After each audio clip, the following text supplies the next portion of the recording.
Wade Ibrahim, round one of the Australian Hard Enduro Championship. You've been back here for about half an hour after your race. Yeah, not quite. Yeah, probably. I've been probably parked up for about 45 minutes. The had a bit of an issue with the air filter and sucked in a bit of dust, and the bike wouldn't run. So yeah, it's that's racing. Had a pretty big lead. Felt really good, and then basically from the first lap felt the bike getting less and less power, and then yeah, eventually got to the fourth lap and stopped. So. Absolutely heartbreaking for you. You probably had a good 10 to 20 minute lead when we heard the bike lose power. So it's shown that you've come in serious this season. Yeah. You must have the speed. You dominated yesterday in prologue. You had an average start, but got through the pack into first place, probably second or third lap around. Yeah, third lap. And then you held them quite comfortably. You said to me yesterday that you felt like you were just trail riding for your prologue. Yeah, pretty much. Like I haven't done a little bit of riding. I've been riding for about a month and a half prior to this. Had about 5 months off, and then I've jumped back on the bike, and I haven't felt this good on the bike in ages. So it was good to come out yesterday and basically just ride naturally how I should ride, and wins will come naturally if I can ride like that. So I sort of feel really good, and if I've just changed to a Husky, different rear end in it with the linkage, and Chad's done a great job of suspension. So to get out there and just ride naturally and nothing was an issue, it was good. I just felt comfortable and brought it home. So that was yesterday, and then today would have done the same thing, but yeah, my own fault there with the sucking in a bit of dust, but that's racing. Well mate, you pushed the bike till there was nothing left of it. You got out for the final lap. I think it was lap 4. Yeah. Which forced Ruben to go out with you. Unfortunately, you couldn't hold that lap together, but it's allowed Ruben to come through. So you've finished the weekend with a first and a second. Yeah. Might still be a points lead. I don't know. Yeah, I don't know how the points actually work. But yeah, it depends. We'll have to look back on what Ruben got yesterday. I think he was third. So yeah, you may still take the points away for the weekend. Yeah, okay. How does that make you feel for the rest of the season? Oh no, I feel good. Like I can definitely, if I put my mind to it, put enough training in. Now I know the bike can work. I reckon I can have a really good go at it. So I feel comfortable. Like I have not felt like this for ages. So it's good to feel confident. So we reckon we're going to go for the championship this season? Might just. Well, I'm 33 now, so I'm not getting any younger. So it'd be nice to just go out there and push it along a bit and maybe have a go. So. All right. So you just told me that you've been off for about 5 months and you stepped up in the last month or so. What are you doing to get ready? So I had pretty much didn't touch my bike until 6 weeks ago, whatever it was, from Wildwood. I didn't even look at it, and then jumped on and just ridden twice a week sort of thing. Rode 3 times over Easter, and that's about it. Nothing else in between. No other training at all. So just go out and ride. What does a ride with Wade Ibrahim do when he pulls his bike out on a Saturday morning to go for a ride? What's Wade doing? Well, if I go for a ride, I only ride with very small amounts of people. If not, I just ride on my own, race the clock. And if I do ride with other people, I'll try and go to an area where we'll pick a big hill, they can do the hill, and I'll just keep doing laps of the hill until they get to the top. So that I might do the hill 10 times when they do it once. So I'm just trying to better myself and do everything clean. And just... So a trail ride on a Saturday morning is still a training ride? Yeah, I have to just do the section. I don't really like waiting. I'll burn. So guys will do a half a tank, I'll do a whole tank because I don't stop the whole time. So I'll just constantly go back down to the bottom and just do every section again and again and again to master it perfect.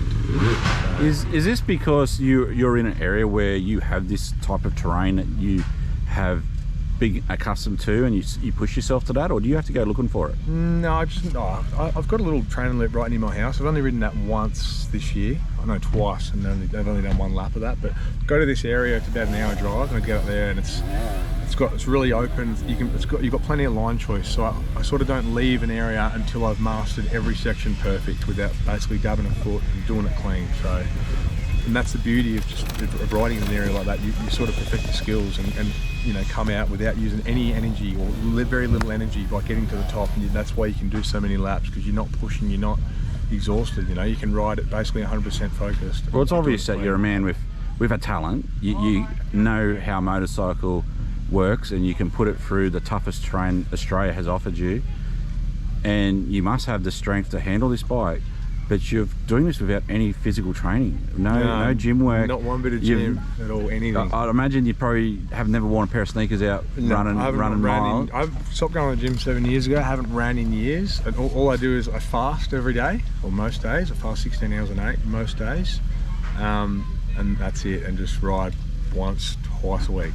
So, but years prior, I haven't actually ridden prior to the season. So this year I had 6 weeks. So it's amazing what a little bit of riding can do. Well, mate, there is video filmed of you doing a prologue. It will surface at some stage. I was the one that filmed it, and the speed you were carrying was astronomical. I couldn't keep up with you riding beside you, not on the track. So the speed that you're carrying at the moment, it's come out of nowhere. Like, you've been fast for many years, but now all of a sudden this season you've just kicked another gear. Yeah. Look, to be honest with you, I have to say Chad is the one to thank for that. Like Chad from Chad's Off Road. I've jumped on a linkage bike this year, and the bike is amazing. Like, I can get on it, and I'm so confident like in what it can do. So for the last 6 seasons, you started out on like an old 17. Yeah, I've always ridden Kodos with the PDS, and basically I only ran stock suspension for years. And then I think 2 or 3 years ago, I jumped on some better stuff, so track shock and a cone bell fork. But that old thing that you dusted back in Hilston many years ago, what was that, an old 17? 17, yeah. And that thing was rattly as all hell, but you just held together. You just beat it to death. Made it happen. So. And then I think you stepped onto like maybe a 21, 22. Yeah, I rode 22, 23 TPIs, which were great. Yeah. And I just jumped on the TBI now, so I still prefer the TPI power, but TBI with the linkage. And you mucked around on these Huskies a couple of years ago over at Erzberg, and I've never had a good run. Had one with a subframe snap, but now basically the Kato and the Husky are basically the same bike, so a few things different. There's no secret about this subframe snap, and it was all over national television when it happened. So yeah, made the broadcast. And it was a pretty heartbreaking moment for all of us Aussie guys here. We'll jump on the bandwagon of any Aussie that's out there having a go. Yeah. And then we see the footage of our mate Wade with his head down and his frame snapped and the back wheel dragging on the seat. And nothing I could do either. Like, I think it was already broken before the race, because I didn't actually hit anything. I could just feel the seat kept coming off. So it's composite materials. So anyway, look, that's all racing. You just got to deal with it and just keep plodding along. But this year I'm going back over to Erzberg in about a month, and I'll keep the training up, and I feel really good. So if I can get over there and... How many times have you done Erzberg now? I think I've been 4 or 5. This would be my 5th, I think, or 6th, I don't know. And I've had bad luck basically every time. I've personally witnessed you get on the second row twice now. Yeah, I've been on there a couple of times and just had bad luck. And what's got to happen to get you on the front row? Oh, just a little, just with 1%ers. It can be as little as not having roll-offs, just the timing of the start, like your prologue, where you've set out. Need to pull my finger out really. So this year I feel actually good. So I'll get out there and try and get a bit of prep in. I'm going to go a little bit earlier, get a bit of prep in, get used to the dirt over there. Try and get out there. If I can get second row, I reckon that's good enough for me, to do well. So like last year, I prologued 180th or whatever it was, and I think I got down to 44th, within an hour. So the track's no issue. It's just getting the better start. And then like Carl's Dine and all them harder sections, I excel in them. So I do like the track and that terrain really, really well. So I just got to pull my finger out. Do you feel that if you're on the front row, you're going to get to the finish line? I reckon if I was on the front row, I reckon I've been there that many times. I know the area, I know the track. I reckon I could do pretty well. I reckon I could. What's the feeling like when you're sitting down in that quarry? Yeah, it's pretty hot good. As hell. Oh yeah, it's pretty. The last couple of years have been cold, so it's been good. So like last year before was that was the year to do it. It was cold. I knew the track, but bike stuffed up. So getting down there and you're looking around the atmosphere. There's 45,000 people there on race day. It's pretty. For the masses, we've only ever seen on TV. We see you all lined up down there, 100 wide. Yeah. Puddles everywhere. Yeah. You probably go 20 metres, you can't see. Your goggles are full of whatever's sprayed on you. Oh yeah, no, it's next level. The whole event's it's big. Everyone's there. And usually within a couple 100 metres, you put into some crazy rocky, busted ass hill climb.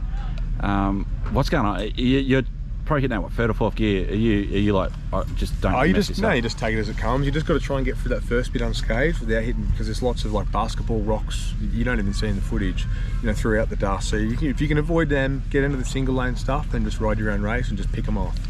So because generally a lot of the people that are in front of you aren't that good of riders. They might be fast, but they're not actually that good of riders. So when it comes to a hard bit, if you can just think outside the box, and take them different lines, you'll pass, you know, I was passing 30 people at a time in a section, you know, so 180th, 150th, down 120th, 100th, all of a sudden you're in the top 50, you know, pretty quick. So, because these riders aren't used to what we're doing. We had a mass start yesterday. There's only 25 gold riders that entered, you know, 230 entrants over the weekend, but only 25 gold riders. What are your nerves like on our start line? Oh, it's like racing. It's still racing, you know, but on my bike, I knew I accidentally put a different pipe on and didn't have enough power, so I picked a gate pick to the right where the guys who I think be less fast would go, so I sort of had a bit of an open line. But you know, you just go out there and take it as any other race, really. I still get I guess I don't really feel nervous, but maybe I am a bit nervous. But once I get out there, I zone out and just zone in, and I take it as a trail ride. I don't think I'm racing, and generally it will come to you. But now when you were in Europe, what is the nerves like over there? Can you contain them the same over there as you do here? It's virtually the same. It's just another race. You just don't think about it. You just get out there and make it happen. That's all you do. Just get out there and just make it happen. Don't think too much about it. You think too much about it, that's when you psych yourself out. So just get out there and make it happen. What's the feeling? Feel like, you know, when you overtook John Gatt for the win, for the lead? What does that feel like? Do you know you're in the lead at that point? Yeah. I knew. I was riding yesterday. I was like, right, I've got this. I felt good. Haven't felt like this for ages, so I got it. I was like, right. And when it comes naturally like that, you know, you're unstoppable, I feel. So just to get back in that zone, it is good. Give anybody a heads up what happened over the back of the track. There's a pretty shaly, loose, rocky, maybe 20-foot kicker, and at the top you got to do a hairpin left, and Gatt took it nice and clean, and he sort of stalled up at the top of it, and you just railed around the top of it and came down. I think he used to do a bit of a turn before, whereas I was going no run up and sort of went high and just around, and I didn't even think he knew I was there. Then straight around, so they were just the lines I was taking. I was like, going back to having a good setup on your bike. It's amazing. If you've got confidence, you can hit just about anything. You don't need that much speed. Yeah, and after that you're gone. Yeah. But I wasn't, you know, I was just cruising along. I wasn't trying to go flat out, because that's when you pump up and, you know, you ride like an idiot. So if you can just get out there and putt around and just ride your own race, generally it's smooth as fast. So if you can just do it like there, I might not look that smooth. My style's a bit different. I might sit down. I do save a lot of energy riding like that, even though it doesn't look aesthetically pleasing, but it works for me, and yeah, it shows. And conditions this weekend were very hot.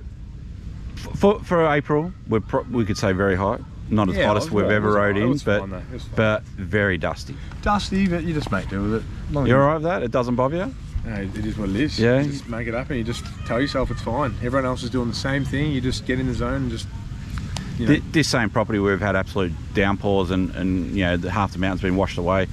What would you prefer? Either I don't care. I love it when the wet, the dry's good, whatever. I don't care. I like this joint. It's good. So yeah, you've got to be able to ride all the conditions. Wet, I do like the wet though. So yeah. But the setup today on the bike, it worked really well. So I can't complain at all. Minus tyres, I had an EF Pro, the 2-ply, and I tell you what, that was just gripped everywhere. So well, I actually did notice that your bike was on pole position, and I started the race, and I glanced down. You didn't even bother changing your tyre. No, I just span it around. I ran it backwards yesterday and then turned it around last night, and it was fine. It's good enough. Great. So do you muck around with that? Is it tyre a thing that you think about? Not really. Actually, funnily enough, I've never ridden with a brand new tyre ever on a trail ride, and I put one on before Easter, just gone. So I was like, right, I want to get the feel of a brand new tyre, and I think it showed and paid off, because I was able to have so much confidence in what the bike could do. So I did that a week ago, and then rode around with it, and then got out here today and had the same feel. I went, right, this is how it works. So I hit everything. Everything was basically, nothing was a challenge with that. Like, I was able to ride the whole track relatively easy with that setup.